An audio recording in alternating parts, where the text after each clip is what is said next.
শীতকালে মগ বরিশালের ঐতিহ্যবাহী চিতই পিঠা।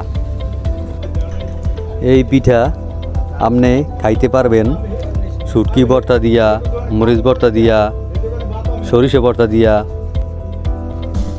এছাড়াও আপনি খাইতে পারবেন মিঠা ও রসের সাথে ভিজিয়ে।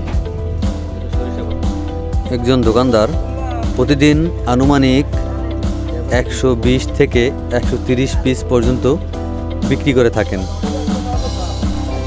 শুধু গ্রামেই নয়, গ্রামে এবং শহরে উভয় স্থানেই শীতকালীন এই চিতই পিঠার ব্যাপক চাহিদা থাকে। আপনারা কে কোন পিঠা পছন্দ করেন এবং চিতই পিঠা কে কীভাবে খান তা কমেন্ট করে বলতে পারেন। ধন্যবাদ। পিঠা বানাতে কী কী দরকার লাগে? কী কী? চাউলের গুঁড়ি, তারপর লবণ, সোডা দিলেই হয়। আগে ই করা লাগবে, এটারে মিক্স করা লাগবে। মিক্স করা লাগবে, এরকম মিক্স করতে হবে পানি দিয়া। দৈনিক কত পিস বিক্রি করেন? 100-120 পিস এরকম যায়। অনেক পিস 10 টাকা করে না? হ্যাঁ। না শীতকালের শীতকালে চিতই পিঠা, শীতকালে চিতই পিঠা পিঠার রাজা, ঐতিহ্যবাহী শীতকালে চিতই পিঠা। পিঠার রাজা এটা। সরিষা ভর্তা আর হচ্ছে ধনিয়া পাতা ধনিয়া পাতা ভর্তা না?